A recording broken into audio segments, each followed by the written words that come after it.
bonsoir. Tout d'abord, je vous présente mes meilleurs vœux pour cette nouvelle année. Alors, on sait que l'actualité a été un petit peu politique, a été assez mouvementée en 2024 et début 2025. On a quand même souhaité, dans ce moment de tourmente, maintenir quelque chose que nous faisons chaque année, faire preuve un petit peu, nous, de stabilité quand les politiques n'en font pas. Et donc, on a décidé de maintenir notre présentation de la loi de finances, qui n'est pas encore votée, qui est actuellement en vote au Sénat, et nos actualités fiscales et sociales. Donc, ma collègue Muriel s'occupera de la partie sociale, des actualités sociales, qui sont nombreuses, et moi de la partie fiscale, et on vous présentera les projets, enfin le projet de loi de finances, et également on parlera de la loi de finances spéciale et qui a été adoptée, la loi d'urgence, comme on l'appelle,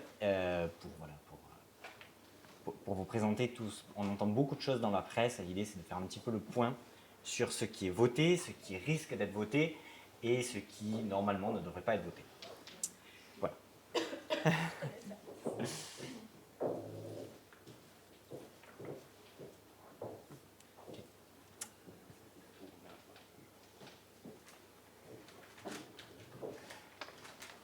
Donc avant de commencer, on va faire un petit point sur le calendrier parlementaire qui a été très mouvementé. Alors sans faire un cours de finances publiques, les lois de finances et le budget se préparent sur toute l'année. Globalement, on commence dès le mois de janvier N-1, on prépare les budgets pour envoyer les lettres de cadrage à chaque ministère, et au cours de l'été, tout est finalisé et la loi est votée en Conseil des ministres au cours du mois de septembre, et normalement elle doit être déposée au bureau de l'Assemblée nationale début octobre. Comme vous le savez, il y a eu la chute du gouvernement suite à la motion. Enfin, il y a eu des élections législatives, un gouvernement qui a tardé à arriver, un nouveau gouvernement qui a essayé de faire un projet de loi de finances qui a respecté les délais, malgré le peu de temps qu'il avait. Il a respecté les délais et il a déposé le projet de loi de finances sur le bureau de l'Assemblée nationale en octobre. Et après, le débat parlementaire a commencé. Suite à des petits problèmes politiques, il a dû engager sa responsabilité, il est tombé. Alors, ce projet de loi de finances essayait de respecter les trajectoires qui ont été fixées, qui ont été données et par Bruxelles et qui ont été votées par le passé par l'Assemblée nationale, pour essayer de réduire et de maintenir notre déficit à un niveau acceptable pour nos partenaires et nos créanciers. Le gouvernement, suite à cette chute, a décidé de voter une loi spéciale. C'est une loi d'urgence. Il y a plusieurs noms qu'on lui attribue. Elle n'a pas de nom particulier. Cette loi a un objectif, c'est proroger les mesures adoptées par la précédente loi, ce qui permet de subvenir aux dépenses courantes de l'État et surtout de prélever l'impôt, ce qui est le plus important pour notre État. Un nouveau gouvernement a été nommé, et ce nouveau gouvernement veut quand même faire un projet de loi de finances, une loi de finances pour 2025, et en raison du délai relativement court, il est parti du projet de loi de finances Barnier. Donc c'est le même texte avec quelques amendements près, mais on part de la même base. Donc c'est pour ça qu'on va je vais vous présenter quelques mesures qui sont susceptibles de passer, même si certaines ont été déjà écartées par le ministre de l'économie, mais certaines mesures qui risquent de passer vu qu'on part sur la même base. Et on va voir maintenant si ce projet, qui est en cours de discussion, sera adopté. À défaut, ça sera la loi spéciale qu'on va présenter, et on verra les conséquences que ça a pour l'année 2025. Il faut savoir qu'actuellement, le vote, ce soir, actuellement les sénateurs sont en train de débattre du projet de loi de finances, ils doivent le voter ce soir, et la commission mixte paritaire, c'est-à-dire trouver un accord entre députés et sénateurs, est fixée au 30 janvier. Donc pour avoir un budget, normalement, si possible, mi-février. Il faut savoir que le délai est relativement court parce que l'administration fiscale doit après établir les déclarations d'impôts qui vont dépendre de cette loi, évidemment. Et donc il y a un traitement informatique après à mettre en œuvre pour pouvoir faire les déclarations d'impôts dans les délais, c'est-à-dire au mois de début juin, pour pouvoir tout déposer et pour pouvoir prélever l'impôt en bonne et due forme. Donc on est en attente.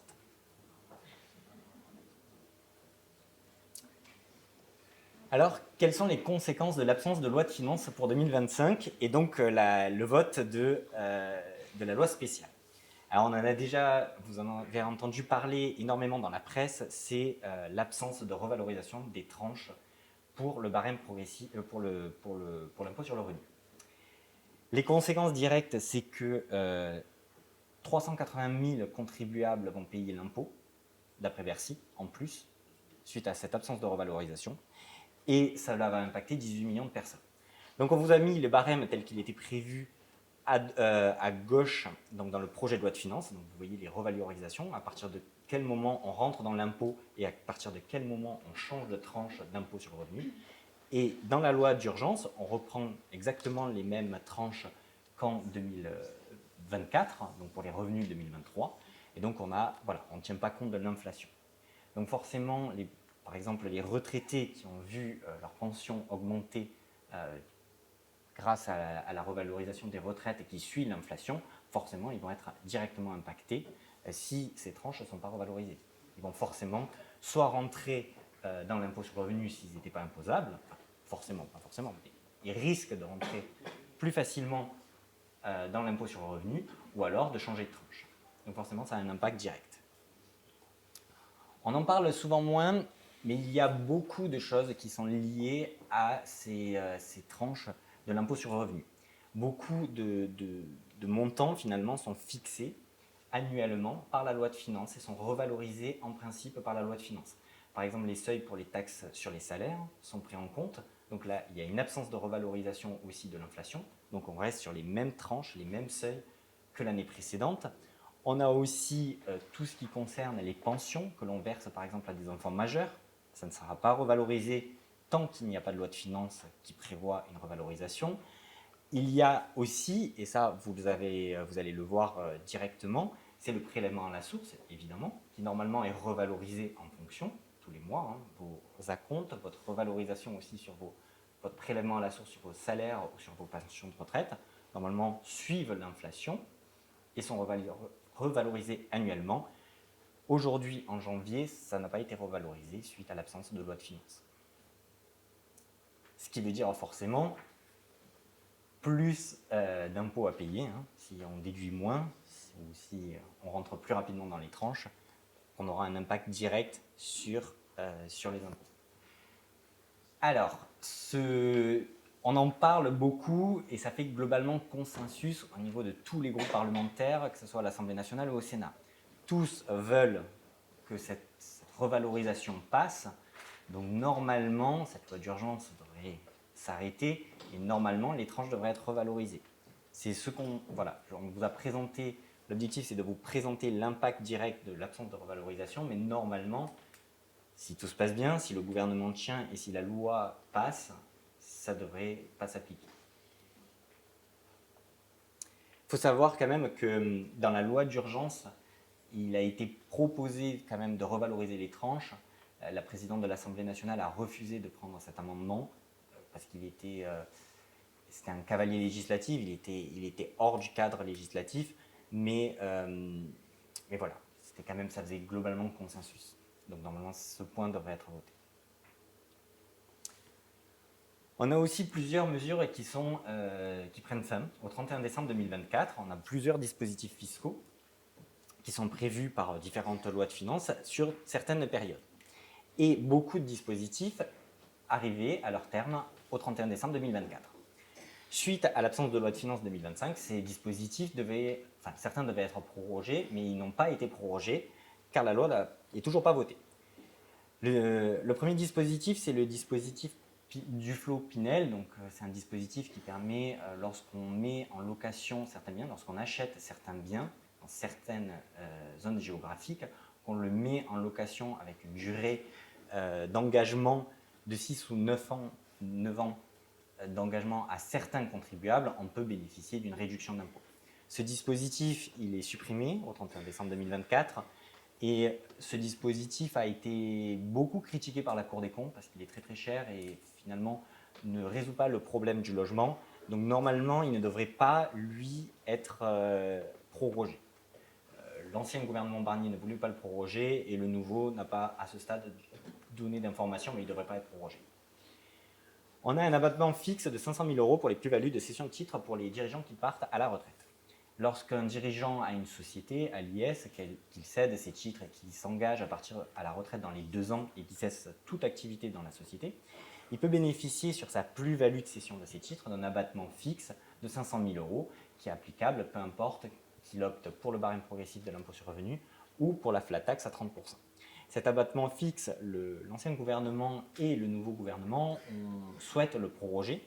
Ils aimeraient le proroger jusqu'en 2031 pour encourager finalement les dirigeants d'entreprise, enfin pas pénaliser les dirigeants d'entreprise lorsqu'ils partent à la retraite et qu'ils aient voilà, leur donner un petit avantage fiscal.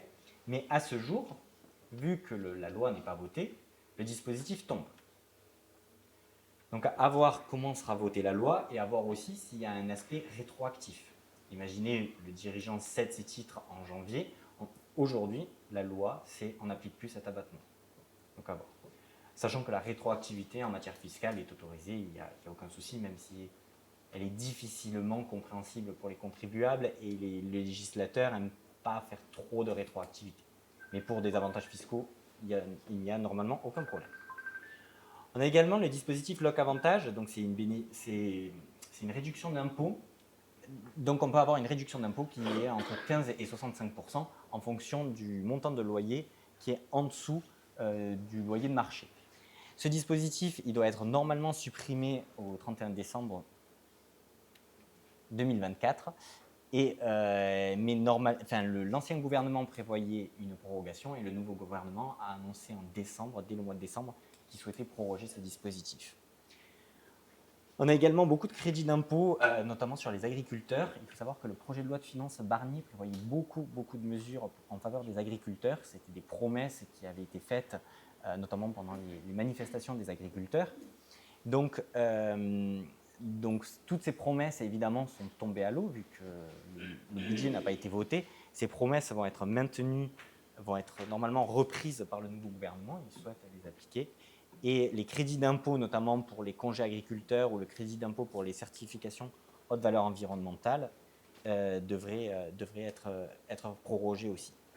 On a également un crédit d'impôt innovation. Donc là, ça concerne les entreprises, certaines entreprises qui développent certains prototypes innovants qui bénéficient de crédits d'impôt assez importants sur leurs dépenses de recherche, qui sont aujourd'hui de 30%.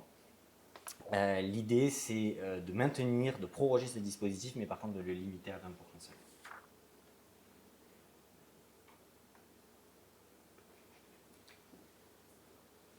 On a aussi en France beaucoup de régimes d'exonération d'impôts en fonction des régions où on implante notre société.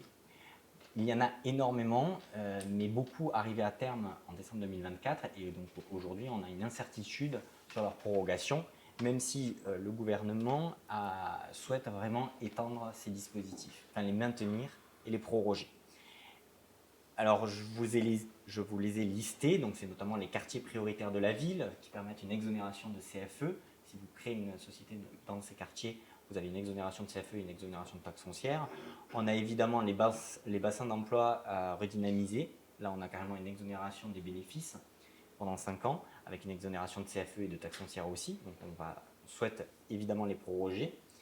On a aussi, alors là, il y a une réforme au 1er juillet 2024, les zones rurales, donc France Ruralité Revitalisation, donc qui remplace les anciennes zones rurales. Et donc l'objectif, c'est de proroger ce dispositif et de l'étendre aux anciennes communes qui étaient en zone rurale et qui ne font plus partie de la nouvelle zone France Ruralité Revitalisation. Donc lorsqu'on crée des sociétés dans ces régions ou dans ces quartiers, il y a beaucoup d'avantages fiscaux. L'objectif, c'est d'implanter des sociétés et d'embaucher des salariés dans ces zones. Donc on a souvent des exonérations d'impôt sur les bénéfices pendant 5 voire 8 ans, qui peuvent être dégressives pendant un certain temps. On a des exonérations de taxes foncières, on a des exonérations de cotisations foncières. Donc tout ça, ça peut être vraiment intéressant lorsqu'on crée des sociétés dans ces zones géographiques. L'abandon aussi de la loi de finances pour 2025 entraîne une question concernant la suppression de la CVAE. La CVAE devait être supprimée, on devait engager une suppression. La suppression de la CVAE, elle était programmée initialement pour 2024. Finalement, la loi de finances pour 2024 a repoussé de 3 ans cette suppression de CVAE et le projet de loi de finances Barnier prévoyait de redécaler encore de 3 ans cette suppression de la CVAE. À ce stade, en l'absence évidemment de loi de finances, le projet continue et donc la suppression est toujours prévue en l'état des textes pour 2027. Normalement, le gouvernement va quand même supprimer la CVAE, besoin d'économie forcément, il y a besoin de trouver de l'argent. On a quelques mesures qui ont été annoncées par le gouvernement, c'est notamment pour les particuliers, les dons qui sont faits en faveur de Mayotte suite à la crise qu'il y a eu, au cyclone qui est passé et à la crise sanitaire qui touche Mayotte. Donc les dons qui sont effectués par les particuliers bénéficient d'un avantage fiscal de 75% dans la limite de 1 000 €. C'est un communiqué de presse du Premier ministre. Une loi forcément rétroactive doit être votée pour que ça puisse s'appliquer. Ça s'appliquera aux dons qui sont effectués depuis le 17 décembre 2024 jusqu'au 17 mai 2025. Donc vous avez une exonération d'impôt plus importante. Normalement, on est à 66%. Là, on augmente le seuil du crédit d'impôt, enfin le montant du crédit d'impôt à 75%. Ce sont vraiment les dons qui sont faits à des associations et fondations reconnues d'utilité publique et qui œuvrent à fournir des repas à des personnes en difficulté, favoriser le logement et la construction des locaux d'habitation.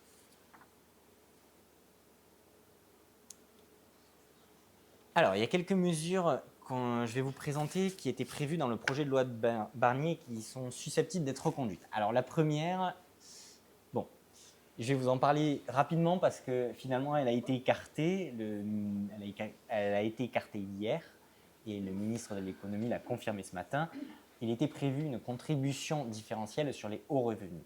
L'objectif, c'était quoi? C'était que certains contribuables qui ont un revenu fiscal de référence relativement important, c'est-à-dire ceux qui ont un revenu fiscal supérieur à 250 000 € pour une personne seule ou 500 000 € pour un couple, ce seuil, l'objectif, c'était qu'ils paient minimum 20% d'impôts sur les revenus. Donc on essayait de voir pour éviter qu'ils bénéficient de trop d'avantages fiscaux et qu'ils paient finalement en réalité moins de 20% d'impôts sur les revenus. Donc pour ces contribuables, il était prévu une contribution particulière, supplémentaire. Celle-ci est écartée par le gouvernement aujourd'hui. Alors le ministre de l'économie nous a indiqué qu'il voulait mettre fin par contre aux montages fiscaux dont certains contribuables bénéficient, mais sans plus de précision, donc à voir ce qui sera pris en compte. Sachant que là, normalement, ça ne devrait pas être rétroactif, ça sera pour l'avenir. Une mesure, par contre, qui risque, elle, encore d'être adoptée, c'est une contribution exceptionnelle sur les très grandes entreprises. Donc, on vise les sociétés qui sont soumises à l'impôt sur le revenu et qui réalisent en France un chiffre d'affaires minimum d'1 milliard d'euros. Donc, ce n'est pas pour tout le monde. Alors, on prend en compte que le chiffre d'affaires en France et lorsqu'on est en intégration fiscale, on prend la somme des chiffres d'affaires réalisés par l'ensemble des sociétés membres du groupe. Cette contribution exceptionnelle, elle est assise sur l'impôt sur les sociétés, qui est dû par ces sociétés. Et on calcule, et elle a un taux qui est variable. Initialement, il était prévu qu'il y ait 2 taux selon l'année et selon la taille de l'entreprise, le chiffre d'affaires réalisé. Si on est entre 1 milliard et 3 milliards, on aurait 20%, donc sur la base, sur la taxe, sur l'impôt sur les sociétés dû, on aurait une taxe supplémentaire de 20,6% pour la première année et celle-ci serait divisée par 2 la seconde année, ce taux serait divisé par 2. Par contre, pour les entreprises de plus de 3 milliards, ce serait 41% d'impôt sur les sociétés, donc de taxes supplémentaires calculées sur l'impôt sur les sociétés qui est dû. C'est relativement important. Après, une mesure qui risque aussi de passer, c'est une imposition sur les réductions de capital. L'objectif, les réductions de capital, les rachats d'actions par des grosses sociétés ont fait beaucoup couler d'encre dans la presse et ça a un petit peu ému l'opinion. Et donc l'objectif, c'est de limiter ces rachats par les grosses entreprises et donc de taxer ces rachats d'actions pour les annuler. Donc ce sont, là encore, il ne faut pas trop s'inquiéter, on entend beaucoup de débats parlementaires avec beaucoup de taxes nouvelles, ça concerne que les entreprises qui ont un chiffre d'affaires supérieur à 1 milliard d'euros. Donc ce n'est pas non plus toutes les sociétés, les petites sociétés peuvent racheter leurs actions, elles n'auront pas de taxes supplémentaires. On la présente parce qu'elle risque de passer. C'était de toute façon une proposition qui avait été déjà proposée lors du budget de la loi de finances 2024 par le groupe Modem. Vu qu'aujourd'hui le Premier ministre sort de ce groupe, elle risque quand même de passer et d'être adoptée dans le projet de loi de finances. Mais ça concerne vraiment des sociétés très très grosses, donc on n'est pas... Enfin, voilà. Il faut, encore une fois, on a entendu beaucoup de choses dans la presse. Il y a eu beaucoup d'idées, beaucoup de projets, beaucoup d'amendements qui ont été déposés par beaucoup de sénateurs ou de députés sur la suppression du pacte Dutreil, sur des taxes sur les animaux de compagnie, des taxes sur plein de taxes diverses, sur l'augmentation de la flat tax aussi, bon, même si ça risque peut-être encore de passer. Voilà, on entend beaucoup de choses. Le projet de loi qui était initialement prévu par Barnier ne prévoyait pas tant de mesures différentes. Enfin, il n'y avait pas de réelle nouveauté. Ça concernait surtout les très hauts revenus et les grosses entreprises. Il n'y avait pas de projet initialement d'augmenter la flat tax. Il n'y avait pas de projet de supprimer tout ce qui est succession et transmission d'entreprise, surtout pas. On est déjà en retard. Donc normalement, ce sont des thèmes sur lesquels on évite de toucher. Le retour de l'ISF, ça a été beaucoup commenté. Normalement, ça ne devrait pas passer. On devrait s'en sortir. Donc voilà, il faut faire attention avec tout ce qui est dit dans la presse, mais voilà, on attend encore les débats.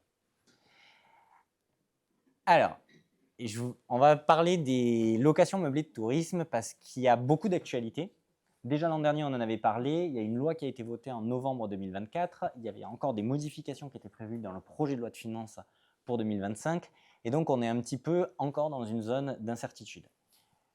Alors, qu'est-ce qui s'est passé en 2024? Déjà, on avait modifié le champ d'application du régime micro-BIC pour les locations meublées de tourisme. Les locations meublées de tourisme, c'est les locations meublées qui s'appliquent à une clientèle de passage, c'est-à-dire à la semaine, au mois, mais pas plus. Ce sont des courts séjours, à la journée, à la semaine ou au mois. Parce que les locations meublées à l'année, évidemment, n'étaient pas visées par les mesures prévues par le gouvernement. Le gouvernement, il y a eu plusieurs amendements qui étaient passés pendant la discussion sur la loi de finances 2024, et le gouvernement avait fait passer son budget en force, en 49.3, et il avait déposé la mauvaise version du budget sur le bureau de l'Assemblée nationale. Donc il y avait une mesure qui était passée sur les locations meublées, le régime micro-BIC. On ne savait pas vraiment comment elle allait s'appliquer, et le gouvernement ne voulait pas qu'elle s'applique. Donc, mais bon, la loi avait été votée. Le gouvernement avait donc demandé à l'administration fiscale de publier une doctrine administrative disant que les anciennes lois s'appliquent. Le Conseil d'État avait avait considéré que c'était un recours pour excès de pouvoir, c'est-à-dire que l'administration allait au-delà de ses compétences, qu'elle outrepassait la position du Parlement. Donc normalement, c'est illégal. Après, il y a une position, il y a une position fiscale qui autorise les contribuables à s'appuyer sur la doctrine administrative, même si celle-ci est illégale. Donc ça n'avait pas vraiment de conséquence à la décision du Conseil d'État qui disait que c'était illégal. Aujourd'hui, on a eu plusieurs lois. On a une loi qui a été votée en novembre 2024, qui s'appelle la loi visant à renforcer les outils de régulation des meublés de tourisme à l'échelle locale. Cette loi, c'est une loi un petit peu fourre-tout qui essaie de réguler un petit peu les locations de tourisme au niveau national. Donc il y a beaucoup de choses, on va le voir, mais il y a aussi une partie fiscale. Mais il n'y a pas que du fiscal. Il y a des questions d'autorisation, il y a des questions de DPE, il y a des questions aussi concernant les copropriétés qui peuvent maintenant empêcher les locations meublées. Donc voilà, il y a plusieurs mesures qui ont été votées dans la loi de novembre 2024. Dans le projet de loi de finances, on prévoyait des nouvelles modifications encore sur ce micro-BIC et on prévoyait d'autres modifications concernant notamment la cession d'un bien qui étaient loués en meublé initialement, sur le calcul de la plus-value. Et enfin, il y a encore des règles en matière de TVA qui vont être modifiées. On a des précisions de l'administration fiscale et actuellement au Parlement, normalement, ça devrait être soumis, enfin, ils souhaitent modifier les règles, encore une fois, en matière de TVA pour les locations meublées de tourisme. Donc j'ai essayé de synthétiser un peu tout sur les règles antérieures à la loi de finances pour 2024, les règles issues de la loi de finances 2024 qui ne se sont pas appliquées, vu qu'il y avait la doctrine administrative, mais on pouvait les appliquer si on voulait, mais vu qu'elles n'étaient pas avantageuses, on ne les a pas appliquées. Les règles qui sont issues de la loi de novembre 2024 et les règles qui étaient envisagées par le projet de loi de finances pour 2024. Initialement, les locations de meublés de tourisme, lorsqu'elles sont non classées, on avait un abattement qui était de 50% au régime micro-BIC. Donc on avait un abattement de 50% et il ne fallait pas dépasser un certain seuil de chiffre d'affaires qui a été fixé à 77 700. Ce seuil a été abaissé par la loi de finances pour 2024 à 15 000 € et avec un abattement de 30% seulement. L'objectif était simple, c'était de mettre sur le même niveau les locations meublées de tourisme non classées et les locations nues, donc régime foncier. La loi qui a été votée en novembre prévoit aussi 15 000 € de seuil et 30%. Par contre, la loi de novembre 2024, elle précise quelque chose d'important. Elle dit que cela s'applique aux revenus perçus à compter de 2025. Donc ça sera lors de la déclaration qui sera déposée en 2026. Et cette loi précise que pour les revenus 2024 déclarés en 2025, on applique les anciennes règles. Donc on n'appliquerait pas la loi de finances pour 2024. On appliquerait la première colonne. Et le projet de loi de finances, lui, prévoyait la même chose, 15 000 € et 30%. Pour les locations de meublés de tourisme classés, alors c'est là où il y a eu une petite confusion au niveau de la loi de finances pour 2024, c'est qu'on a gardé le même seuil qu'initialement. On avait un taux d'abattement de 71% et on pouvait ajouter à ce taux de 71% d'abattement, on pouvait ajouter 21% de plus, donc 92% d'abattement sur les revenus de location meublée pour certains revenus lorsqu'on était dans des zones rurales, globalement. La loi de novembre 2024 prévoit d'abaisser ce seuil à 77 700 et prévoit aussi d'abaisser le taux d'abattement, donc à 50%. Le projet de loi de finances, lui, vise 30 000 € seulement pour le seuil de chiffre d'affaires, donc on serait quand même au double par rapport aux locations non classées, mais on serait qu'à 30 000 € avec un taux d'abattement de 30% et on aurait une majoration de 41% dans certaines régions. Là, on vise les stations de ski et les zones rurales. Les locations de chambres d'hôtes, globalement, on reste sur les mêmes choses que les locations meublées de tourisme classées. Donc pas de changement particulier, sauf avec le projet de loi de finances. Et les autres locations meublées, là, rien ne change, vu que le législateur n'a rien finalement contre les locations meublées longue durée. Il essaie vraiment de lutter contre les locations meublées courte durée. Il faut savoir que le gouvernement Barnier, initialement, n'était pas favorable à ce projet de loi de finances. Ce projet de loi de finances que je vous ai décrit avant, c'est le projet tel qu'issu des discussions avec le Sénat. Le gouvernement Barnier voulait quelque chose, on va dire, d'un peu plus simple. Il voulait que le régime micro-BIC et micro-foncier soient au même niveau et il prévoyait un abattement pour ces deux régimes de 40%. Mais le Sénat en a décidé autrement. Dans la dernière mouture du projet de loi de finances, c'était les seuils que je vous ai mentionnés avant. Aujourd'hui, le gouvernement ne s'est pas prononcé, donc on ne sait pas vraiment ce qui se passe, mais en l'état actuel, avec la loi qui a été votée en novembre 2024, on applique les anciennes mesures. Donc finalement, on n'applique pas la loi de finances 2024, on applique les anciennes mesures, le même régime micro-BIC qu'avant.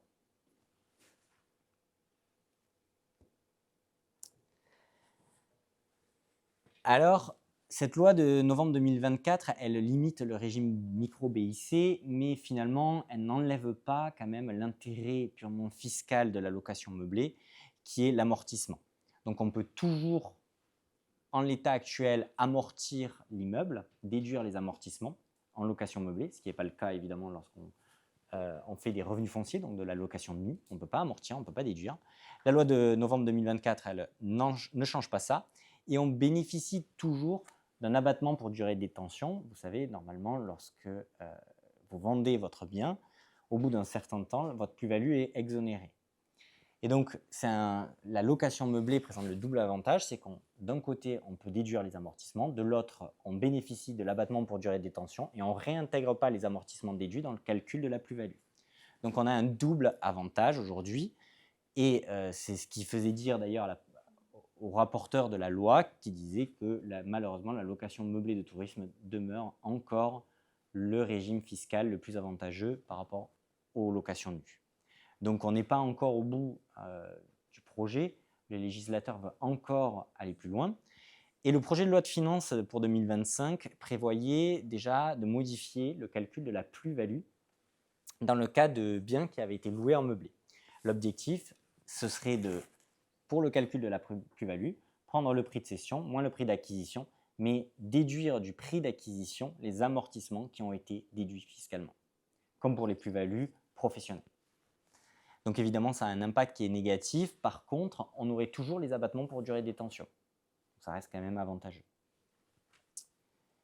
Mais évidemment, la plus-value sera beaucoup plus importante que ce que c'était initialement. Évidemment, cette mesure ne pourra pas être rétroactive. Ça ne sera que pour les cessions qui vont arriver au moment du vote de la loi. Cette mesure fait globalement consensus, donc elle devrait être adoptée sans difficulté.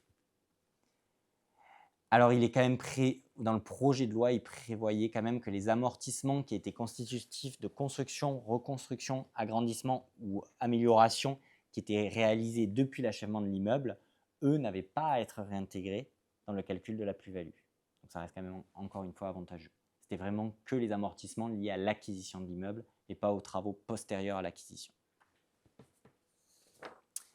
Alors cette loi de novembre est une loi un petit peu générale et donc l'objectif c'est de présenter quand même d'autres mesures qui sont comprises dans cette loi. Tout d'abord, on aura une obligation de déclaration des locations meublées en mairie et aussi sur un téléservice national. Ce téléservice national devra intervenir au plus tard le 20 mai 2026 et il faudra donc obligatoirement déclarer ces locations meublées touristiques. Ça, c'est important.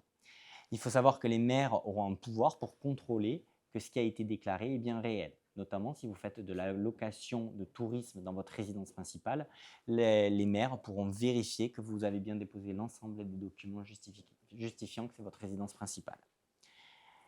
Les communes pourront également demander à ce qu'il y ait une déclaration de changement d'usage. Donc il faudra déposer aussi auprès des services fiscaux une déclaration que le bien n'est plus à usage d'habitation purement, mais location de tourisme. Après, les communes peuvent maintenant décider la part maximale de locaux qui sont destinés au logement de tourisme, enfin aux locations touristiques. Pour les locations touristiques dans la résidence principale, les communes auront le droit de réduire le nombre de nuitées autorisées. Aujourd'hui, c'est 120 nuits. Elles pourront abaisser sur délibération à 90 nuits. Les règlements de copropriété pourront interdire les locations meublées. Il faudra d'ailleurs informer votre syndicat de copropriété et il pourra, à la majorité des votes, décider si c'est autorisé ou non. Donc cela va mettre un certain frein aux locations. Et on va avoir une obligation de DPE, vu que l'objectif, c'est de sortir rapidement. Aujourd'hui, on ne peut plus mettre certains logements classés E, F et G. Et l'idée, c'est de les sortir à partir de 2034, même les précédents, de tous les sortir du logement de la location meublée. Une amende pourra être appliquée par les maires si le DPE n'est pas réalisé.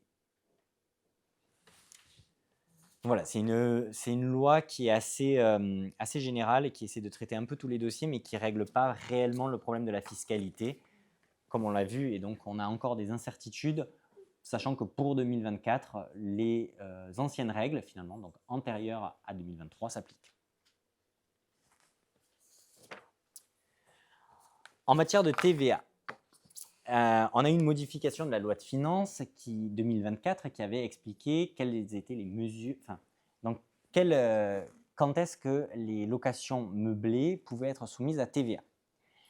Par principe, les locaux d'habitation ne sont pas soumis à TVA et suite à une censure du Conseil d'État, il a été décidé de modifier la loi pour éclairer du moins préciser les choses.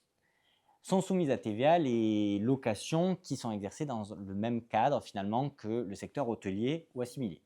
Donc ce qu'on vise, ce sont des prestations qui sont offertes par des clients dont la durée de nuit n'excède pas 30 nuits, et la location doit comprendre au moins 3 services sur 4, c'est-à-dire le petit déjeuner, le nettoyage régulier des locaux, la fourniture de linge de maison et un accueil même personnalisé. Il faut savoir tout d'abord que la Commission européenne, elle, souhaite que toutes les locations meublées soient soumises à TVA et qu'on ne fasse plus du tout mention de ces services. Il y a un projet de directive qui est en cours et ce projet de directive est toujours en discussion avec nos partenaires européens. La doctrine administrative, elle a essayé d'apporter quand même quelques précisions sur ces notions de service et sur ce qu'on devait entendre. Les précisions ont été apportées le 7 août 2024 et elles précisent notamment qu'elles distinguent 2 choses. Tout d'abord, les locaux touristiques, donc vraiment avec des nuitées relativement courtes, à la journée, à la semaine ou au mois, pas plus, et celles qui sont à usage résidentiel dans le cadre de longs séjours. Dans tous les cas, la TVA est due, peu importe finalement dans ces 2 situations, que si les 3 des 4 services sont rendus. Ça, c'est le premier point. La qualité du prestataire qui rend ces services ou qui fournit la location n'a aucune incidence. Ça peut être un particulier, une société ou un professionnel. Et l'administration, elle insiste sur le fait qu'il faut vraiment que 3 des 4 services soient proposés, pas forcément rendus, mais proposés, ce qui semble relativement contestable aux yeux de la doctrine au regard de la position donnée par le Conseil d'État. Le Conseil d'État considère que la TVA est due dès lors qu'on exerce dans les mêmes conditions, dans des conditions similaires au secteur hôtelier. Et il ne se limite pas à 3 des 4 services. Il y a une position beaucoup plus large. Donc cette position de l'administration pourrait être contestée et pourrait tomber dans un prochain arrêt du Conseil d'État. On va attendre. Les services doivent être proposés, mais ils n'ont pas nécessairement besoin d'être fournis. Mais par contre, il faut vraiment que le prestataire soit capable de démontrer qu'il a les moyens de proposer ces services. Et quand on dit démontrer, il faut pouvoir le démontrer, vu que la procédure fiscale est une procédure écrite, il faut pouvoir le démontrer par écrit. Et ces services peuvent être, l'administration fiscale précise qu'ils peuvent être inclus dans le prix ou facturés séparément. On ne regarde pas finalement si vous les facturez séparément, ça ne justifie pas forcément qu'ils soient rendus. L'administration fiscale nous a précisé ce qu'on entendait par petit déjeuner, nettoyage régulier des locaux, accueil personnalisé, même non personnalisé, et fourniture du linge de maison. Le petit déjeuner, il faut qu'il soit rendu, alors la phrase est un peu sibylline, mais ils doivent être rendus selon les usages professionnels.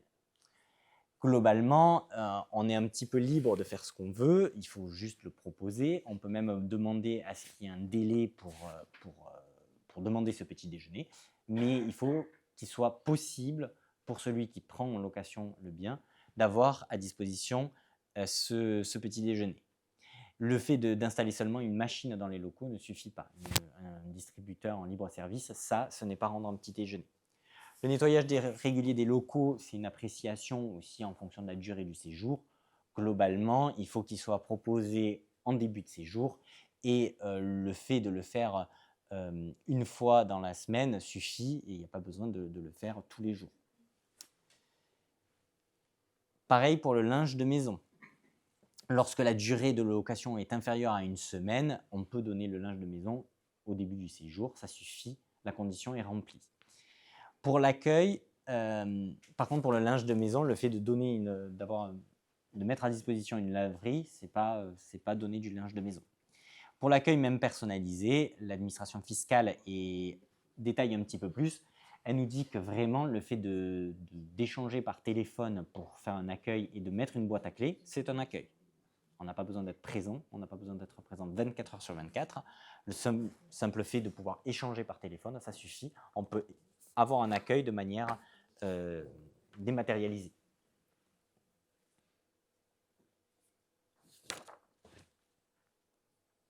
Et oui, évidemment, le taux qui s'applique pour ces locations, c'est toujours 10%. Il y a actuellement, il y a eu un amendement qui a été déposé pour toutes les soumettre à TVA à 10%, pour supprimer cette notion de service. Donc, toutes les locations seraient soumises à TVA à 10%. Donc, ça risque de changer prochainement. Et dans tous les cas, la directive le prévoit, mais le délai d'adoption des directives sont beaucoup plus longs. On fait un petit point aussi sur la facture électronique. On vous en parle depuis très longtemps, vu que c'est un vieux projet des années 90 qu'on espère voir peut-être un jour. La loi de finances pour 2024 a prévu un nouveau calendrier dans son entrée en vigueur. Normalement, c'est en septembre 2026 que c'est prévu. Sachant que ces dates peuvent être reportées par décret, donc par simple décret, pour un délai de 3 mois. Donc à voir si ça va être adopté en septembre 2026. Mais le gouvernement a communiqué récemment pour préciser quand même un petit peu la facture électronique. Initialement, il était prévu qu'il y ait un portail public de facturation qui devait endosser 3 rôles. C'était une plateforme d'émission et réception qui était accessible gratuitement à tous les émetteurs et récepteurs de factures. Il y avait prévu dans ce portail public de facturation un annuaire central des destinataires et un concentrateur de données permettant leur transmission à l'administration fiscale. Vous savez, l'objectif de la facture électronique, c'est que toutes les données vont être communiquées automatiquement à l'administration fiscale et votre déclaration de TVA sera pré-remplie. Le ministre a annoncé que le portail public de facturation abandonne son rôle de plateforme de facturation. C'est-à-dire que la notion de plateforme d'émission accessible gratuitement va devenir payante. Ce sont des partenaires privés qui vont devoir être enregistrés auprès de l'administration fiscale. Il y a déjà la liste qui est sur le site impôts.gouv.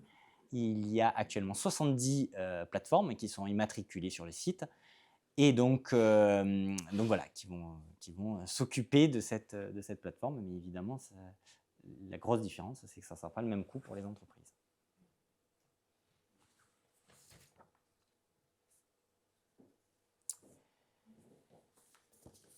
Je vais vous reparler aussi, vu que c'était par la loi de finances 2024, mais ça s'applique en 2025, donc j'en profite pour en reparler.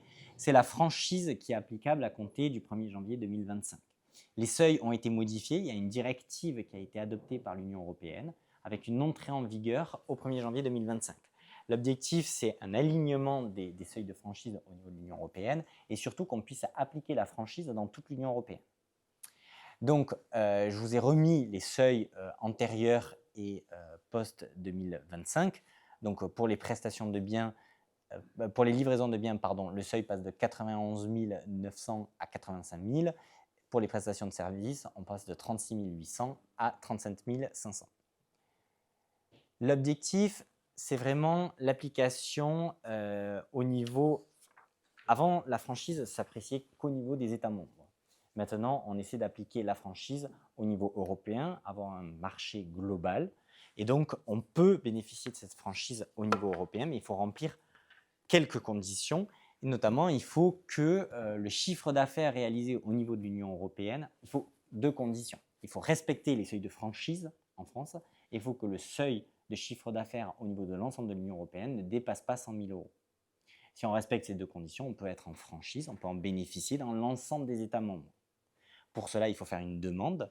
Il faut que l'entreprise établie en France demande à l'administration fiscale française qu'elle remplisse un formulaire et que l'administration fiscale donne un numéro spécifique qui sera communiqué aux administrations fiscales des autres pays. Et ça permettra de bénéficier de la franchise de TVA dans l'ensemble des pays de l'Union européenne pour les petits opérateurs. Ce qui peut être…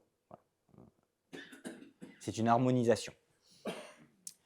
Donc voilà, l'administration fiscale a enfin donné les éléments. Il faut donc notifier préalablement l'administration fiscale qui donnera un numéro d'identification avec des données, indiquer les États membres notamment où on souhaite bénéficier de la franchise, indiquer évidemment l'entreprise et les opérations qu'on réalise. Et l'administration fiscale donnera un numéro d'identification spécifique qui sera à communiquer à l'ensemble des États membres dans lequel on souhaite bénéficier de la franchise, évidemment. Et évidemment, pareillement, les assujettis étrangers européens qui viennent en France, qui bénéficient de la franchise dans leur pays, pourront bénéficier de la franchise de TVA en France.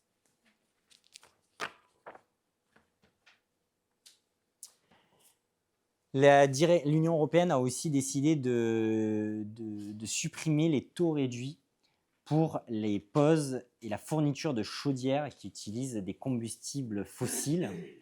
Autrefois, on pouvait bénéficier de taux réduits de 10% lorsqu'on installait notamment dans les locaux d'habitation de plus de 2 ans.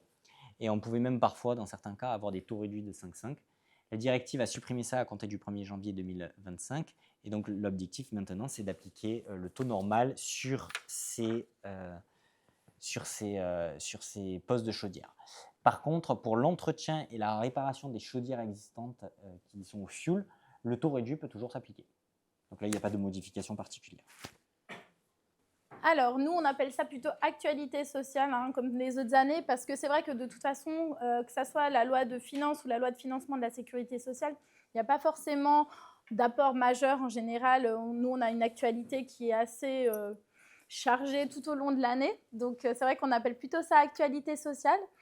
On va quand même faire un point sur ce qu'il en est de la loi de financement de la sécurité sociale de 2025 et des textes sociaux en attente, parce que comme vous le disait mon collègue, le fait que la loi de financement ou de la sécurité sociale n'ait pas été votée, ça fait qu'il y a certains dispositifs qui ont pris fin et où on a d'autres dispositifs qui devraient être prolongés, où on attend encore les textes. Ensuite, on parlera de la loi de partage de la valeur parce que ça va être un dispositif qui est très important cette année pour les entreprises qui comptent plus de 11 salariés et moins de 50 salariés. Ensuite, on va avoir la réforme des congés payés parce que ça touche un petit peu toutes les entreprises. On a tous des salariés malades et comme vous en avez entendu parler, il y a eu des changements en la matière. Et ensuite, on va revoir quelques accords conclus par les partenaires sociaux qui vont aussi avoir des impacts, notamment en matière d'emploi des seniors et de chômage. Et ensuite, on reprendra quelques chiffres. Donc, quid de la loi de financement de la sécurité sociale pour 2025 et des textes sociaux en attente? Donc, comme mon collègue vous le disait, la loi de financement de la sécurité sociale avait été présentée au Conseil des ministres en octobre 2024 et donc a été discutée au niveau du Parlement. Il y avait également eu une commission mixte paritaire. Et suite à la motion de censure déposée contre le gouvernement, finalement, la loi de financement n'a pas été, de la sécurité sociale n'a pas été adoptée. Donc, on est en attente. Alors, nous, au niveau des travaux de l'Assemblée, ils sont pour l'instant ajournés.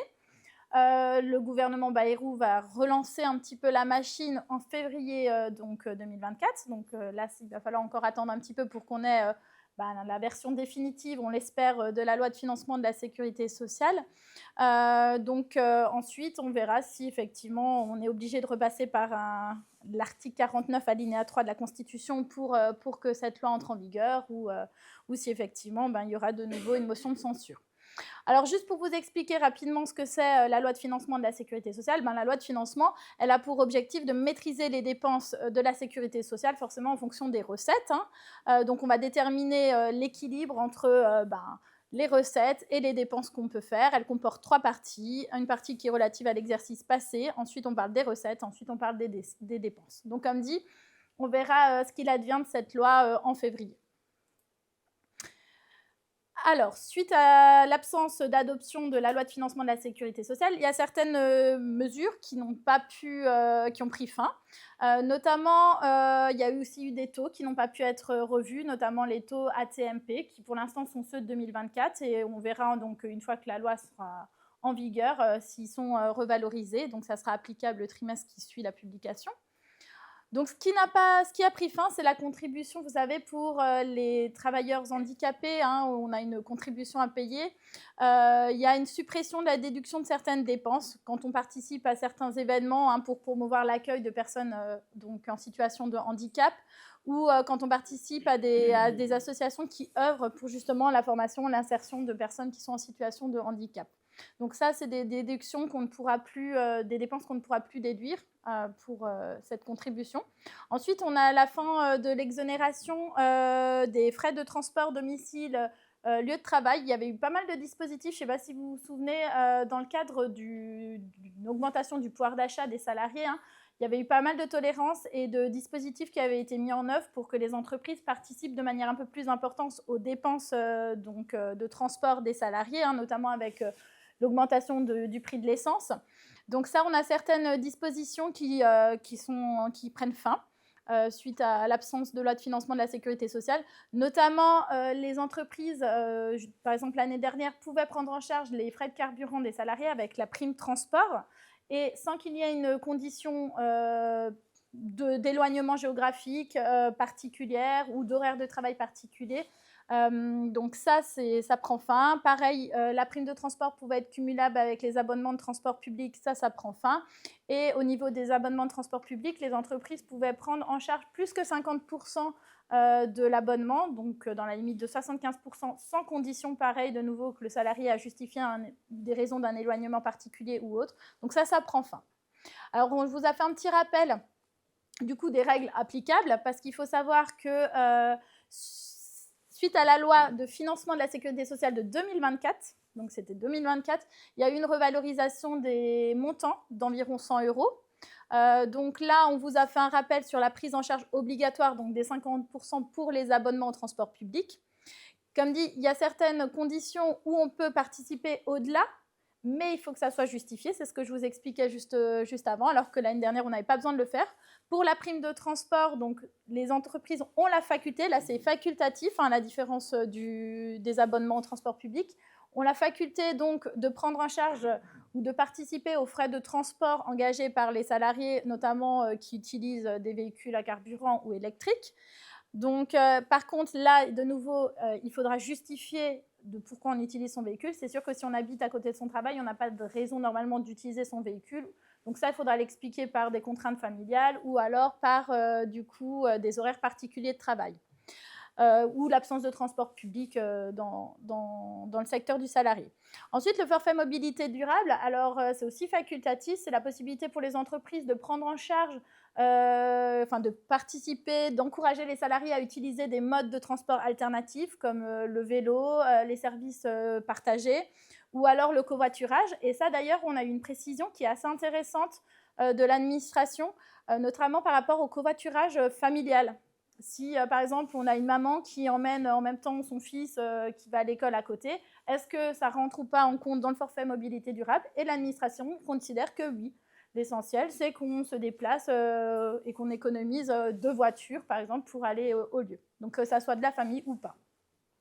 Ensuite, on a une possibilité de cumul de la prime transport et du forfait mobilité durable. C'est par exemple une personne qui est obligée de prendre sa voiture pour aller jusqu'à un lieu et qui ensuite prend le service partagé, par exemple. Donc, voilà, on pourra lui participer. Et on a un cumul forfait mobilité durable et prise en charge des frais de transport public. Donc, c'est par exemple la personne qui va prendre sa trottinette pour aller jusqu'au train et qui ensuite va prendre son train. Donc, les règles d'exonération sont différentes selon les cas. Alors, comme je vous le disais, on a du retard dans la prolongation de certaines mesures où on attend encore des textes officiels. Or, l'administration s'est quand même prononcée sur certaines prolongations de dispositifs. Alors, on va notamment avoir normalement une reconduction de l'aide à l'apprentissage, mais avec d'autres conditions.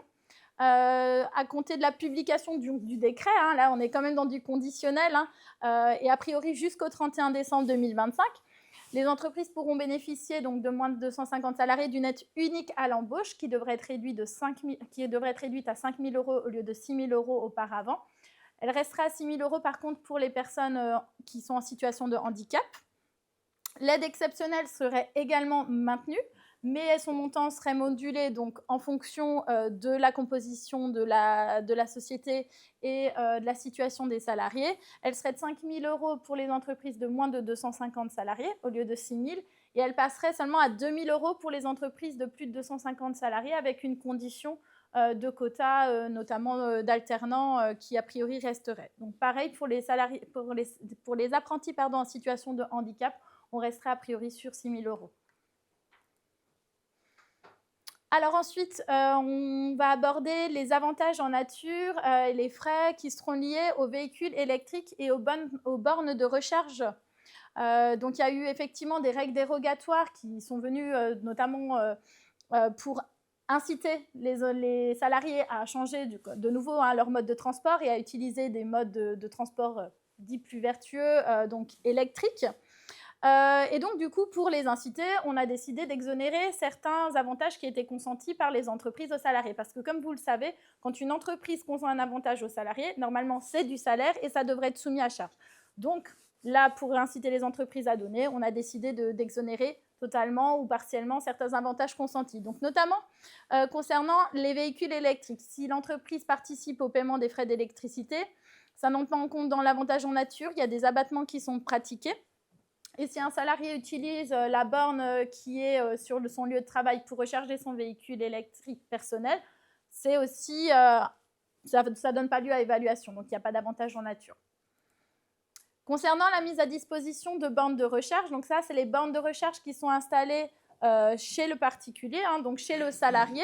Donc, on considère qu'il y a une exonération de cotisation de cette participation à l'installation et à l'achat des bornes de recharge à hauteur de 50% pour des bornes de recharge neuves et à hauteur de 75% si la borne a plus de 5 ans.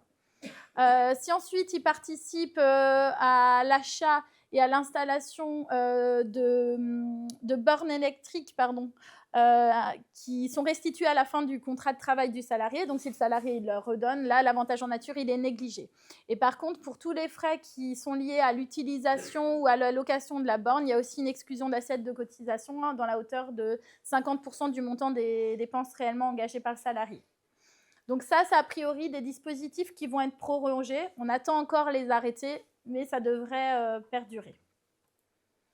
Alors là, on a passé la partie où c'était un peu flou.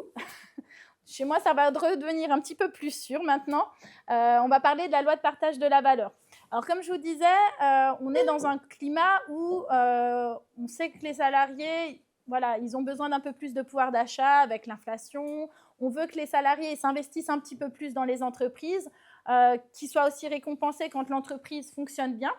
Donc, il y a eu la loi de partage de la valeur, hein, qui a été conclue et qui date du 29 novembre 2023 et qui a donc cet objet de partager finalement les bénéfices qui sont réalisés par les entreprises avec les salariés. Alors là, on va voir un dispositif principal. Il y en a plusieurs quand même, parce que dans les entreprises de 11 salariés à plus de... Pardon, excusez-moi. Dans les entreprises de plus de 50 salariés, il y avait un partage de la valeur qui était obligatoire en cas d'augmentation exceptionnelle du bénéfice. Donc, les entreprises devaient négocier des accords pour définir ce qu'était un bénéfice exceptionnel.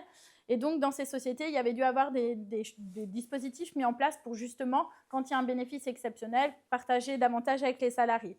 Pareil, il y avait le plan de partage de la valorisation de l'entreprise qui visait à intéresser les salariés si la valeur de l'entreprise augmentait, qui ont été mis en place par cette loi. Alors, on ne va pas s'intéresser à ces dispositifs. Nous, on va s'intéresser aux dispositifs de partage de la valeur dans les entreprises de 11 à 50 salariés, à moins de 50 salariés. Donc, dans ces entreprises, on va être obligé de mettre en place des dispositifs de participation, d'intéressement, d'abondement ou une prime de partage de la valeur quand on remplit plusieurs conditions. Alors, les conditions à remplir. Alors, comme je le disais, il faut être une entreprise d'au moins 11 salariés, donc c'est les effectifs au sens du Code de la sécurité sociale. Donc, sont exclus les entrepreneurs individuels et les sociétés anonymes à participation au VRR qui versent des dividendes à leurs salariés.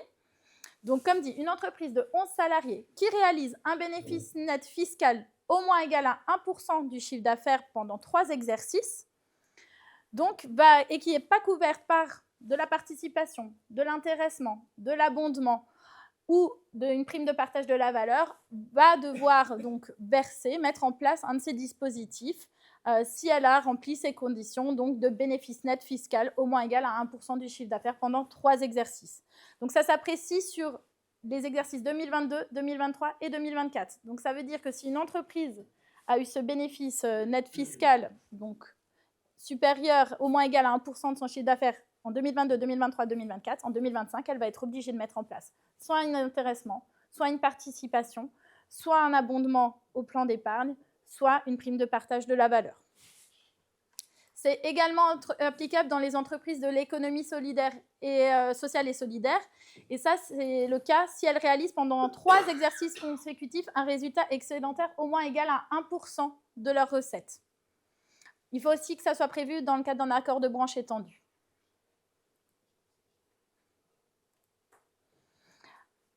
Alors, là, on va parler de la prime de partage de la valeur. Comme je vous disais, ça fait partie des dispositifs qui peuvent être mis en place par les entreprises. Et je sais qu'il y a quand même beaucoup d'entreprises qui ont déjà recours et qui remplissent peut-être même pas les conditions qu'on a vues avant, que ce soit les conditions d'effectifs, des entreprises de moins de 11, ou les conditions de bénéfices. Donc, on a effectivement la possibilité d'attribuer 2 primes de partage de la valeur par année civile. Cette prime, elle est versée à tous les salariés. Ça doit être collectif. Il n'y a pas de conditions d'ancienneté, normalement de prévues. Et donc, ces primes de partage de la valeur doivent être mises en place par un accord d'entreprise classique ou elles peuvent être mises en place par décision unilatérale, éventuellement après consultation du CSE, donc du Comité social et économique. La prime de partage de la valeur, elle peut être versée en plusieurs fois. C'est limité à 1 fois par trimestre et les limites d'exonération, c'est de 3 000 € et de 6 000 € pour les entreprises qui ont notamment un accord d'intéressement. On peut moduler cette prime en fonction de plusieurs critères, en fonction de la durée de présence, de la durée du travail, de l'ancienneté, de la rémunération et de la classification des salariés. Donc c'est vrai que c'est une prime qui est assez utilisée par les entreprises parce qu'elle n'implique pas un engagement sur le long terme comme d'autres dispositifs. On peut décider à un instant T de verser une prime parce qu'effectivement les résultats ont été bons. On peut déterminer librement le montant. Ensuite, la seule chose, c'est que si on met en place des critères de modulation, il faut qu'on les applique de la même manière pour tout le monde. Donc vraiment une égalité de traitement entre les salariés. C'est par contre un dispositif qui n'est pas applicable aux dirigeants. Donc ça peut être l'inconvénient de la prime de partage de la valeur. Désormais, depuis peu, les salariés ont la possibilité d'affecter leur prime de partage de la valeur également sur les plans d'épargne, que ce soit un PE ou un PERCO qui soit mis en place. Les sommes qui sont mises sur le plan d'épargne sont exonérées d'impôt sur le revenu. Alors ça, vous allez le voir, on a un petit tableau récap sur les exonérations. Ça va être surtout intéressant pour les entreprises de plus de 50 salariés ou pour les salariés qui ont des rémunérations qui sont supérieures à 3 SMIC. Donc, effectivement, il y a un abonnement aussi qui est possible de l'employeur si cela est prévu. Et le salarié doit formuler sa demande d'affectation au plan d'épargne dans les 15 jours qui suivent la réception du document qui l'informe du montant qu'il a le droit au titre de la prime de partage de la valeur. Ça peut être fait par voie électronique maintenant, ces informations. Et donc, dans ce cas-là, lorsque l'entreprise a un plan d'épargne et qu'elle met en place une prime de partage de la valeur et qu'elle permet aux salariés de l'affecter, l'employeur doit remettre aux salariés une note, une fiche distincte du bulletin de paie qui reprend notamment le montant de la prime, la retenue opérée au titre de la CSG-CRDS si c'est le cas, la possibilité d'affecter sur le plan, la prime, le fait qu'il dispose d'un délai de 15 jours pour donner sa réponse. Et le délai à partir, enfin le fait qu'il y a aussi des cas de blocage, parce que quand on met de l'argent sur un plan d'épargne, forcément c'est bloqué pendant un certain délai, sauf cas de déblocage anticipé. Alors comme je vous le disais, là on a fait un petit tableau qui récapitule l'exonération de la prime de partage de la valeur. Comme vous voyez, quand on est dans une entreprise de moins de 50 salariés et qu'on a un salarié qui a une rémunération inférieure à 3 SMIC annuels, ça va être exonéré de tout. Il n'y a pas d'impôt, il n'y a pas de charge. On est exonéré dans la limite, bien sûr, des 3 000 € ou 6 000 € si on a un accord d'intéressement ou qu'on est dans les entreprises prévues où il y a les 6 000 €. Dans l'entreprise de moins de 50 salariés où effectivement le salarié a plus de 3 SMIC annuels, là on va être exonéré de cotisations sociales, mais par contre on va être soumis notamment à impôt sur le revenu. Donc, c'est là que ça peut être intéressant de l'affecter à un plan d'épargne parce que si on l'affecte sur le plan d'épargne, ça ne sera pas soumis à cet impôt. C'est seul le versement direct. Prime versée dans les entreprises de 50 salariés. Alors, c'est exonéré de cotisation, mais par contre, pareil, c'est soumis à impôt sur le revenu. Donc, l'intérêt aussi du plan d'épargne. Alors, l'autre dispositif, comme je vous disais, quand on remplit ces conditions, soit on met en place une prime de partage de la valeur, soit on peut mettre en place un accord d'intéressement. Alors, l'accord d'intéressement, il est facultatif. C'est un dispositif qui permet d'associer les salariés aux résultats de l'entreprise et à ses performances. Donc, ça doit présenter un caractère collectif, c'est tous les salariés. Il y a une condition d'ancienneté de 3 mois qui peut être prévue. Et dans les entreprises de moins de 250 salariés, les dirigeants peuvent aussi être inclus dans le dispositif d'accord d'intéressement, ce qui peut être effectivement intéressant, à la différence par exemple de la prime de partage de la valeur. Or, la formule, elle doit être déterminée dans les 6 premiers mois de l'exercice comptable pour que la formule de calcul qu'on aura définie pour verser l'intéressement ait un caractère aléatoire. Parce que c'est vraiment ça qui est important. On ne doit pas pouvoir prédéterminer à l'avance le montant et le montant ne peut pas être... voilà, on ne peut pas dire qu'il sera nul. Il doit être basé effectivement sur des critères objectifs et mesurables. Alors, ça peut être des objectifs quantitatifs, ça peut être par rapport aux résultats vraiment de la société, ça peut être aussi des objectifs qui soient qualitatifs, par exemple à des questionnaires de satisfaction client, de la qualité. Donc, il y a plein de critères qui peuvent être mis en place et c'est vraiment à adapter en fonction de chaque entreprise. L'intéressement, il peut être réparti entre les bénéficiaires de manière uniforme, tout le monde a le même montant, ou alors ça peut être en fonction de la rémunération, ou alors ça peut être en fonction de la durée de présence. Alors, l'accord d'intéressement, il peut être mis en place par plusieurs biais. Soit on a un accord de branche qui le prévoit, qui doit être agréé, auquel on adhère. Alors, quand on est une entreprise de moins de 50 salariés, on peut simplement faire une décision unilatérale d'adhésion, si l'accord le prévoit. Ça peut être aussi par un accord collectif d'entreprise, négocié avec les représentants syndicats représentatifs ou avec le CSE à la majorité des représentants du personnel, ou ça peut être par le biais d'une ratification du personnel à la majorité des 2/3. Et donc, quand il y a des CSE, il faut qu'il y ait une demande conjointe de l'employeur et du CSE ou du DS. Ça peut être également mis en place dans les entreprises de moins de 50 salariés par décision unilatérale. Alors, il y a des conditions. Il ne faut pas qu'il y ait un accord de branche agréé qui existe et il faut qu'on n'ait pas de CSE ou de DS. Ou alors que la négociation a échoué avec le DS ou le CSE. Alors, l'accord d'intéressement, il peut être mis en place pour une année ou jusqu'à 5 ans. Donc ça, c'est à l'entreprise de décider sur quoi elle veut s'engager. On peut très bien faire une phase de test pour 1 an. Par contre, ça implique d'éventuellement renégocier un accord l'année d'après. Le salarié peut demander le versement immédiat de la prime d'intéressement, en tout ou partie. Il peut aussi demander, pareil, l'affectation à un plan d'épargne. Donc, c'est ce qu'on a vu un petit peu avant, c'est le même principe. Ils ont une quinzaine de jours pour dire s'ils veulent ou pas. Et s'ils ne donnent pas de réponse, normalement, c'est affecté sur les plans d'épargne. Il y a un régime fiscal et social de faveur, de nouveau pour ces dispositifs, notamment en cas d'affectation à un plan d'épargne, parce que comme je le disais avant, si on a un versement immédiat, là, on va avoir de l'impôt sur le revenu. Si on l'affecte sur le plan d'épargne, là, ça sera exonéré. Ensuite, comme on dit, il y aura des cas de blocage pendant 5 ans du montant. Il y a également des déductions fiscales pour les entreprises qui relèveraient de l'impôt sur le revenu ou des sociétés. Alors, l'autre dispositif qui peut être mis en place, c'est la participation. Alors, la participation, c'est un dispositif qui est obligatoire pour les entreprises de plus de 50 salariés et ça vise à partager la réserve spéciale de participation avec les salariés. Il y a une formule légale qui est prévue. Donc voilà, c'est quelque chose qui est encadré. Par contre, pour les entreprises de moins de 50 salariés, ce qu'on est venu dire, c'est que les entreprises pouvaient mettre en place un accord de participation qui serait dérogatoire avec des règles moins favorables de calcul que la formule légale.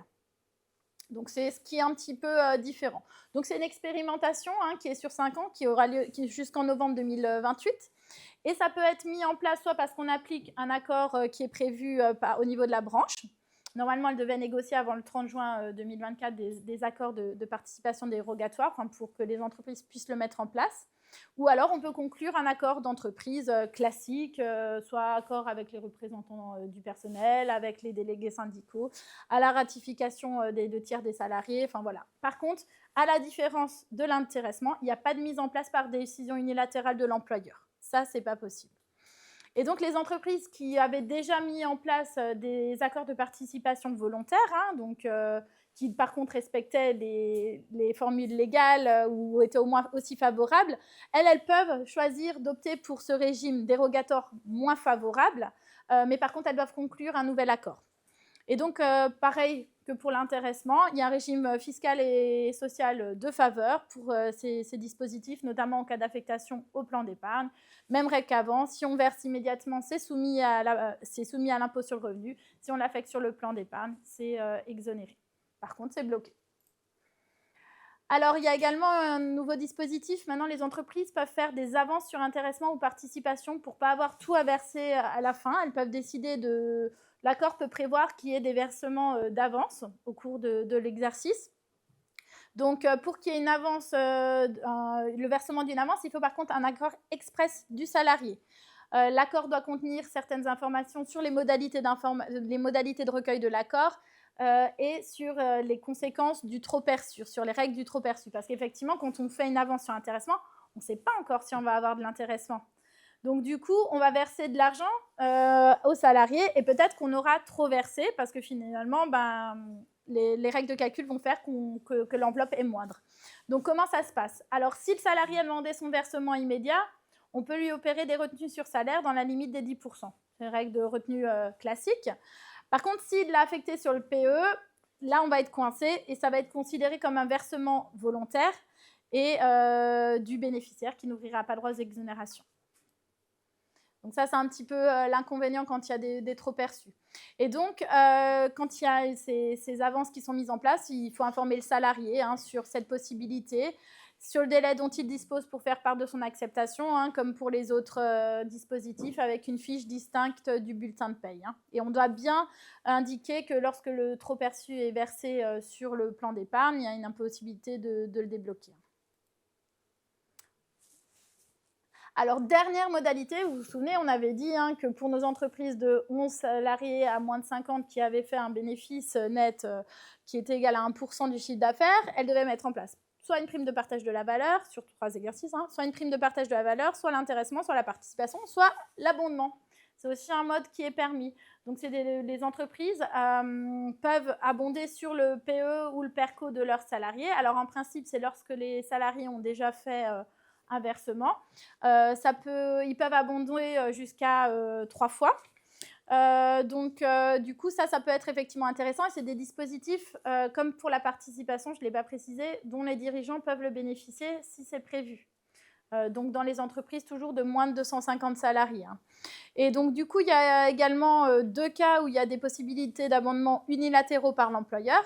Et pour cela, il y a des nouvelles limites, alors qui sont calées sur celles applicables pour la prime de partage de la valeur. On est sur 3 000 € et 6 000 € dans certains cas, donc au niveau du PERCO et du PE.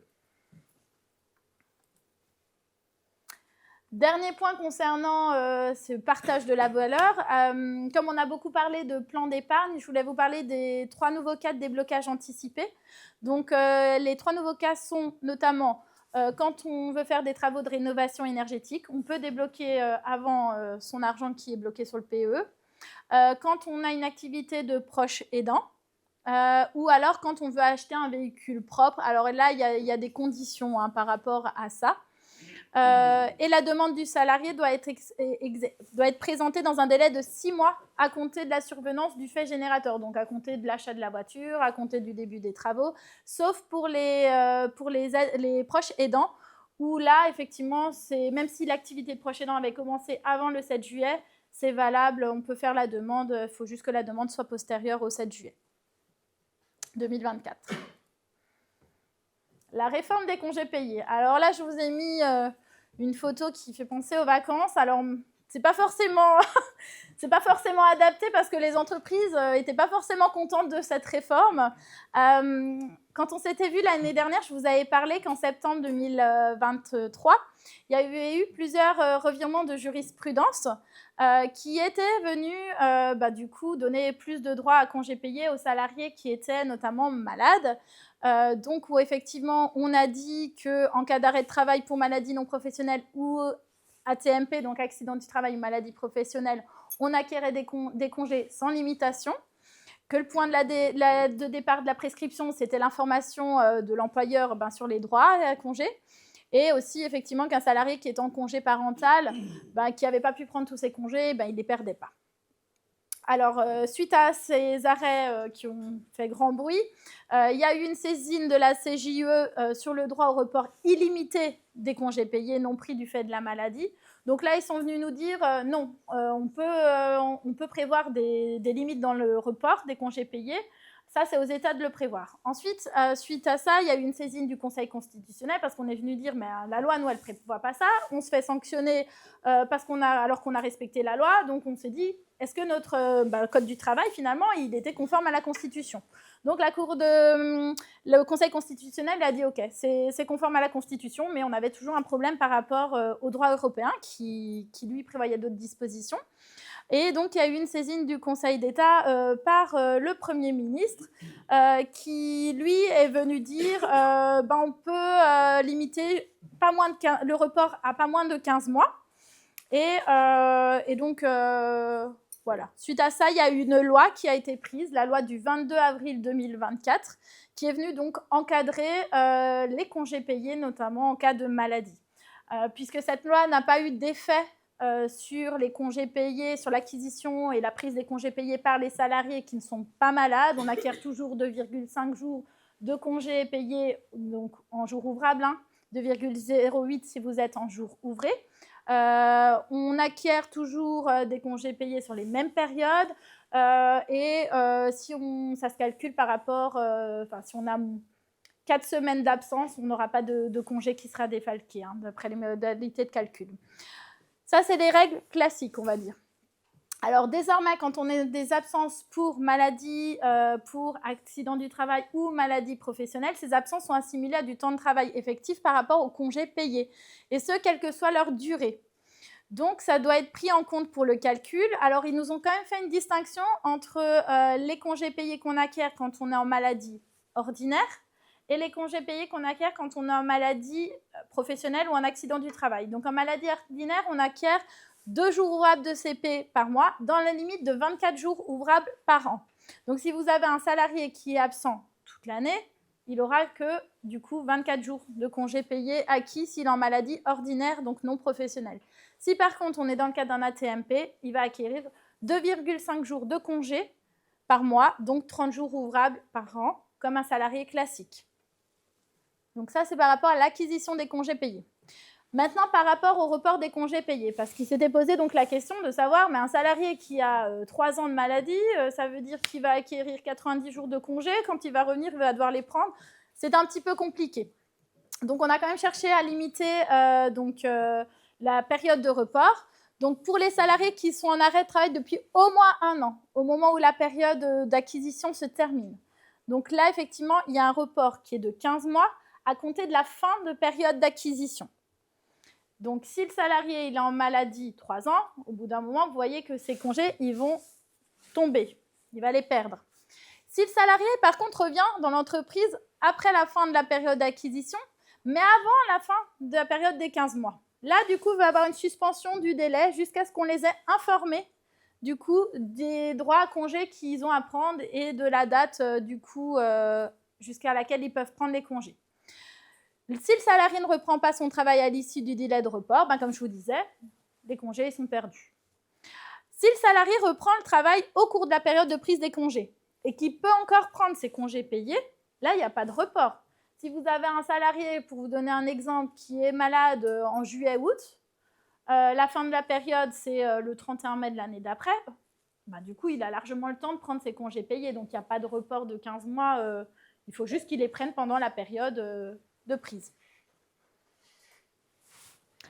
Alors, comme on le disait, la condition pour que le délai de prescription et que mon délai de report commence à courir, c'est l'information par l'employeur du salarié sur ses droits à congé dont il dispose et sur la période de report. Donc ça, il faut absolument les informer par tout moyen dans le délai d'1 mois qui suit la reprise du travail et après chaque arrêt, normalement, quel que soit le motif et sa durée. Et comme je vous le disais, ça conditionne le point de départ du délai de report. Hors cas des arrêts de longue maladie où effectivement on a vu que le délai il s'expirait de fait quand par exemple ils avaient été absents de 3 ans. Alors sur l'indemnité de congés payés, on a aussi eu des changements. Alors pour les salariés lambda, pas de changement.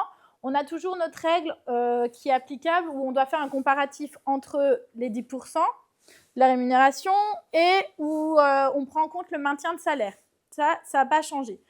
Par contre, au niveau de la rémunération des périodes de maladie non professionnelles, on prend en compte du coup que 80% puisque le salarié il acquiert que 2 jours quand il est en maladie non professionnelle, en maladie ordinaire, et ben, du coup, son maintien de salaire pendant ces périodes de congé acquis au titre de sa maladie sera que de 80%. Si par contre il était en AT-MP, comme il acquiert la même chose qu'un salarié classique, 2,5, là du coup on prendra en compte comme rémunération 100%. Et c'est pour ça qu'on disait que pour les maladies non professionnelles, comme on prend en compte que 80%, il peut des fois, enfin, la règle du maintien de salaire peut parfois être plus intéressante que l'histoire, que la règle des 10%. Enfin, de la règle du 10e. Alors, ça aussi, ça avait fait grand bruit parce que ces mesures, elles sont rétroactives depuis le 1er décembre 2009. Et donc, ça, effectivement, ça a créé un gros risque contentieux pour certaines entreprises. Donc, effectivement, hein, normalement, il y a une rétroactivité de la règle d'acquisition des congés et de la période de report. Concernant les arrêts AT-MP, on n'était pas venu nous dire que, si vous voulez, les salariés avant en AT-MP, ils acquéraient pendant une année leur congé. Et ça, on n'avait pas dit si c'était rétroactif ou pas. Et donc, normalement, on n'aurait pas dû appliquer la règle de rétroactivité pour les AT-MP. Mais, nouvel arrêt de la Cour de cassation qui est venu dire que la limite d'1 an, elle n'était pas applicable aux AT-MP. Et de nouveau, en s'appuyant sur le droit européen. Et finalement, eux aussi, ils bénéficient d'une rétroactivité des dispositions. Et donc, ils peuvent réclamer leurs 2,5 jours par mois sur des périodes pouvant aller très loin. Délai de réclamation pour les salariés, donc c'est 2 ans à compter du 24 avril 2024 hein, pour si le salarié est toujours dans l'entreprise. Ça, c'est pour les périodes, on va dire, antérieures hein, justement à la loi. Et passé ce délai, il perd le droit à ses congés et il n'y a plus de litige possible. Par contre, si le salarié a quitté l'entreprise, là, le délai d'action, il est de 3 ans, puisque là, il va demander une indemnité compensatrice de congés payés, à la différence de quand on est dans l'entreprise, on demande en fait la prise de congés payés et pas une indemnité. Alors maintenant, on va voir les accords conclus par les partenaires sociaux. Alors, comme je vous disais, il y a eu plusieurs accords qui ont été conclus fin de l'année dernière. Donc, on a eu notamment un accord sur le dialogue social qui est venu remettre en cause certaines règles par rapport au cumul de mandats et qui est venu aussi instaurer plus de négociations. Alors, il faut savoir que ces accords nationaux interprofessionnels, pour être valables et avoir vraiment force de loi, il faut qu'ils soient transposés justement dans la loi. Donc ça, il y a eu également l'ANI en faveur de l'emploi des salariés expérimentés qui a été négocié. Donc cet accord, vous avez vu, il ne s'appelle pas accord senior. On revoit un petit peu le libellé et les intitulés. Donc on parle de salariés maintenant expérimentés et plus de salariés seniors. Donc là, justement, le CDI senior qui existait jusqu'à présent est remis en cause et on met en place un contrat de valorisation de l'expérience qui va pouvoir être exercé à titre expérimental pendant 5 ans. Alors, comme je vous disais, il va falloir quand même une loi pour transposer ces dispositifs. Mais c'est ouvert aux demandeurs d'emploi de 60 ans ou plus. Et la particularité, c'est qu'on pourra mettre à la retraite le salarié lorsqu'il sera en droit de bénéficier, qu'il aura atteint l'âge légal de départ à la retraite et qu'il remplira les conditions pour bénéficier du taux plein. Alors justement, au moment du recrutement, parce que vous me direz comment on sait qu'il a droit effectivement au taux plein, on ne sait pas, on n'a pas forcément la carrière du salarié en tête. Du coup, il devra donner un document de l'assurance retraite pour indiquer l'état de ses droits et quand c'est qu'il bénéficiera normalement d'une retraite à taux plein. Donc, c'est vrai que jusqu'à présent, la mise à la retraite, elle était possible que pour des salariés de 70 ans.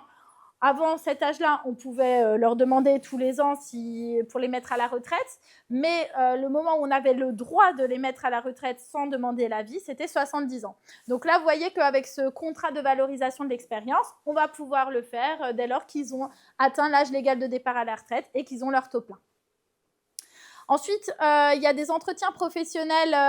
Normalement, vous savez, dans l'année qui précède ou qui suit le 45e anniversaire du salarié, et dans les 2 années qui précèdent le 60e anniversaire, on devrait faire des entretiens. Donc là, il y a apparemment un renforcement qui va être fait à ce niveau-là, au niveau des entretiens. La retraite progressive qui permet aux salariés de réduire son temps de travail et de bénéficier en partie de sa retraite va être un petit peu plus ouverte, vu qu'on va pouvoir en bénéficier à l'âge de 60 ans au lieu de 62 ans. Et donc, comme vous l'avez certainement entendu, il y a une concertation sur la réforme des retraites qui va être réengagée. Ça, c'était cette semaine où effectivement le Premier ministre a rencontré les principales organisations patronales et salariales pour rediscuter de la réforme des retraites. Alors, les contours sont encore un peu flous de cette concertation. On verra si ça aboutit à une réforme de la loi des retraites négociée, conclue l'année dernière. On va voir ça. Donc, en tout cas, c'est un sujet qui risque d'évoluer encore dans les prochaines semaines, les prochains mois.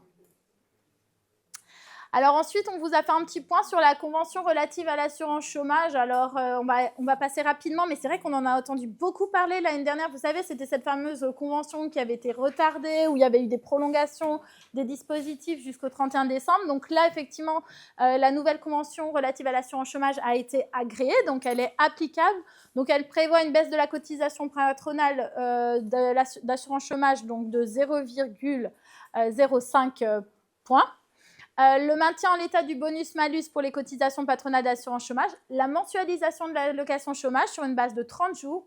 Et il semblerait, alors je n'ai pas vérifié les calculs, mais que de par cette mensualisation sur 30 jours, les salariés puissent perdre jusqu'à 5 ou 6 jours d'indemnisation suite à cette réforme. Il y a aussi une réduction, alors là c'est plutôt favorable pour les travailleurs saisonniers, une réduction de la condition d'affiliation puisqu'on passe de 6 mois à 5 mois.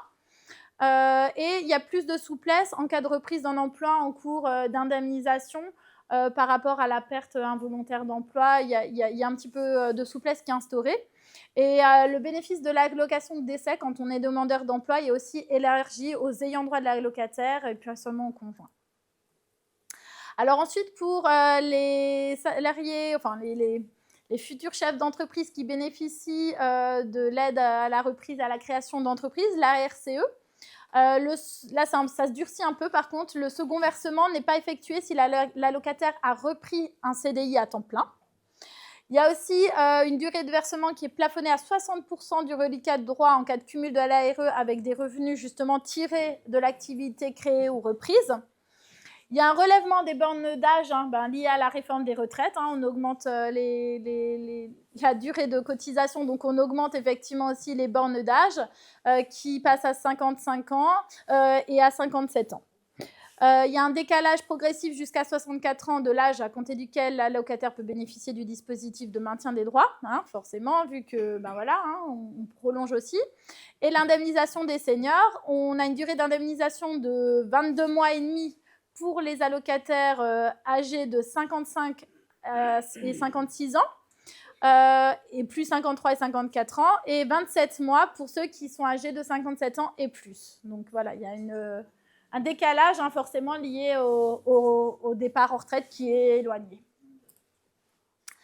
Alors, bientôt la fin, juste quelques chiffres rapidement. Alors le SMIC, vous avez vu, il a bougé énormément ces derniers mois, ces dernières années. Là, 1er janvier, on n'a pas d'évolution, mais il a évolué le 1er novembre 2024. On a un taux horaire de 11,88. Le minimum garanti, comme il est lié au SMIC, il a aussi été revalorisé en novembre. Le plafond de la sécurité sociale, là, a été revalorisé pour 2025. Alors la revalorisation, elle est un peu moins importante que les autres années, elle est de 1,6%.